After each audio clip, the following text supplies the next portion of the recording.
अर्जुन ये कहता है कि किनके साथ मुझे युद्ध करना है, उन्हें मैं देखूं, ऐसी जगह मुझे ले चलकर खड़ा कर दें। एक बात का सूचक है कि युद्ध अर्जुन के लिए ऊपर से आया हुआ दायित्व है, भीतर से आई हुई पुकार नहीं है।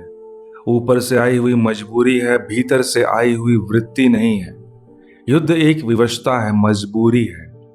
लड़ना पड़ेगा, इसलिए किससे लड़ना है इसे वह पूछ रहा है। उनको मैं देख लूं, कौन कौन लड़ने को आतुर होकर आए हैं, कौन कौन युद्ध के लिए तत्पर हैं, उन्हें मैं देख लूं। जो आदमी स्वयं युद्ध के लिए तत्पर है वह अंधा होता है।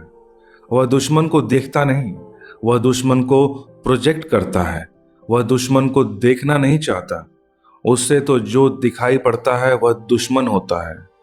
उसे दुश्मन को देखने की जरूरत नहीं, वह दुश्मन निर्मित करता है, वह दुश्मनी आरोपित करता है। जब युद्ध भीतर होता है तो बाहर दुश्मन पैदा हो जाता है।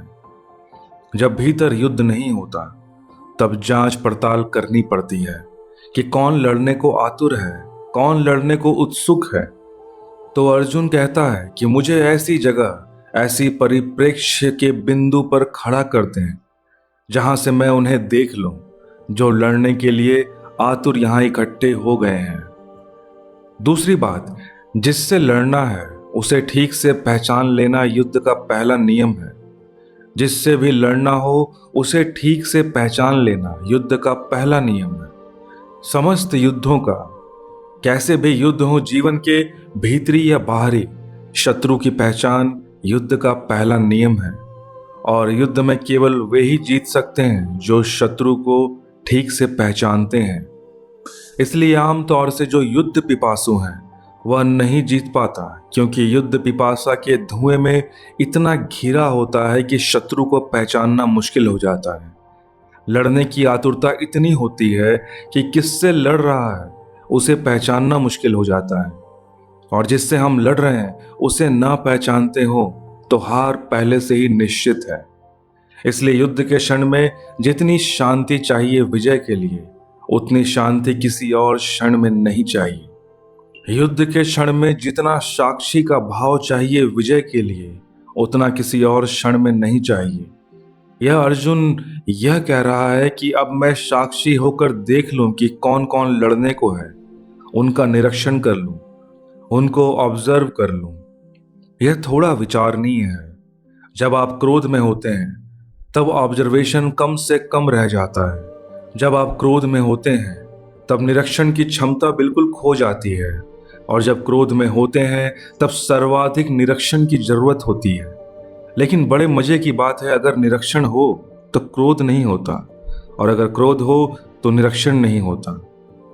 यह दोनों एक साथ नहीं हो सकते। अगर एक व्यक्ति क्रोध में निरीक्षण को उत्सुक हो जाए तो क्रोध खो जाएगा। यह अर्जुन क्रोध में नहीं है, इसलिए निरीक्षण की बात कह पा रहा है।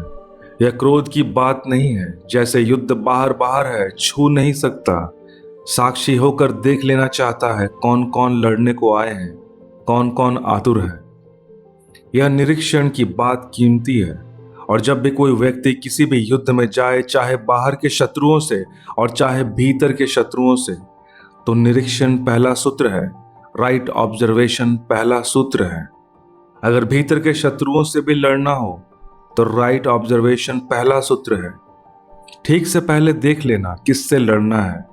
क्रोध से लड़ना है तो क्रोध को देख लेना, काम से लड़ना हो तो काम को देख लेना, लोभ से लड़ना हो तो लोभ को देख लेना। बाहर भी लड़ने जाए तो पहले बहुत ठीक से देख लेना कि किससे लड़ रहे हो। पहले मित्र तो बनाना जरूरी है। बिना मित्र बनाए शत्रु रहे हैं, वह कौन है, इसका पूरा निरीक्षण तभी संभव है जब साक्षी बनना मुश्किल है।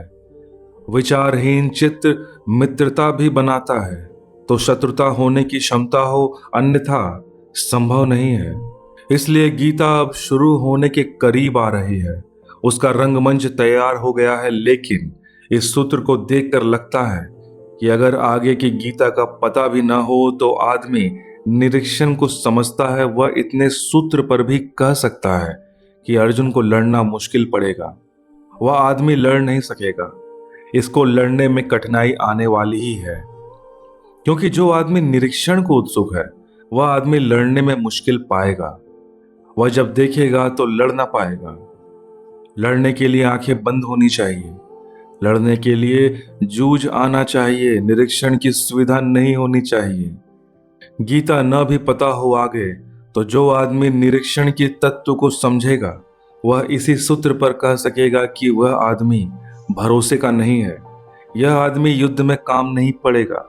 यह आदमी युद्ध से हट सकता है, क्योंकि जब देखेगा तो सब इतना व्यर्थ मालूम पड़ेगा। जो भी निरीक्षण करेगा तो सब इतना फ्यूटाइल, इतना व्यर्थ मालूम पड़ेगा कि वह कहेगा कि हट जाऊं। यह अर्जुन जो बात कह रहा है वह बात इसके चित्त की बड़ी प्रतीक है। यह अपने चित्त को इस सूत्र में साफ किए दे रहा है। यह नहीं कह रहा है कि मैं युद्ध को आतुर हूं, मेरे सारथी मुझे उस जगह ले चलो जहां से मैं दुश्मनों का विनाश ठीक से कर सकूं। यह नहीं कह रहा है। कहना यही चाहिए। यह कह रहा है कि मुझे उस जगह ले चलो जहां से मैं देख सकूं कि कौन कौन लड़ने आए हैं, कितने आतुर हैं, मैं निरीक्षण कर सकूं। यह निरीक्षण बता रहा है कि यह आदमी विचार का आदमी है, और विचार का आदमी दुविधा में पड़ेगा। या तो युद्ध वे लोग कर सकते हैं जो विचारहीन हैं, भीम की तरह, दुर्योधन की तरह, या युद्ध वे लोग कर सकते हैं जो निर्विचार हैं, कृष्ण की तरह, विचार के बीच में। ये तीन बातें हैं। विचारहीनता विचार के पहले की अवस्था है। युद्ध बहुत आसान है, युद्ध के लिए कुछ करने की जरूरत नहीं। ऐसी चित्त दशा में आदमी युद्ध में होता ही है। वह प्रेम भी करता है तो प्रेम उसका युद्ध ही सिद्ध होता है। वह प्रेम भी करता है तो अंततः घृणा ही सिद्ध होती है। वह मित्रता भी बनाता है तो सिर्फ शत्रुता की एक सीढ़ी सिद्ध होती है, क्योंकि शत्रु बनाने के लिए पहले मित्र तो बनाना जरूरी होता है। बिना मित्र बनाए शत्रु बनाना मुश्किल है। विचारहीन चित्त मित्रता भी बनाता है तो शत्रुता ही निकलती है। युद्ध स्वाभाविक है। दूसरी सीढ़ी विचार की है। विचार सदा डवाडोल है, विचार सदा कंपित है, विचार सदा वेवरिंग है।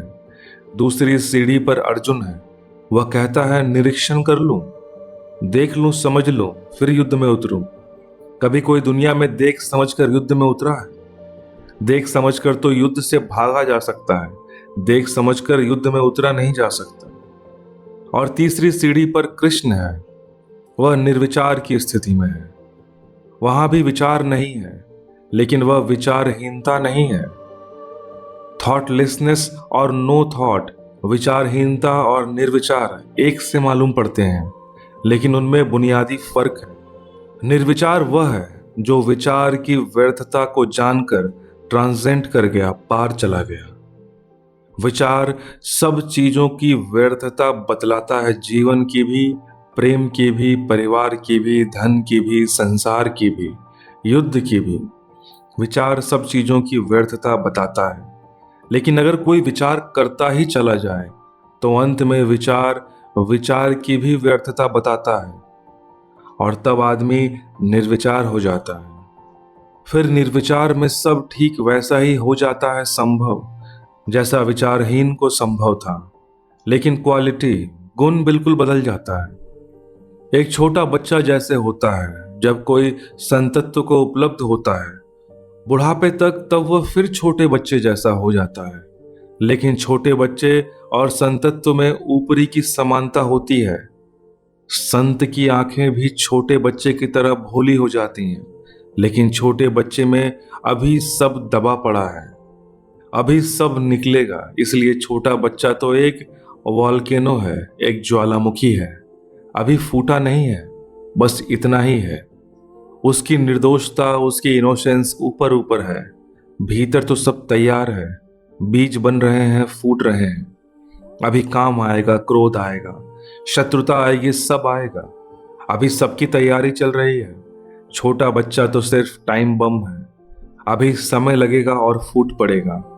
लेकिन संत पार जा चुका है। वह सब जो भीतर बीज फूटने थे फूट गए और व्यर्थ हो गए और गिर गए।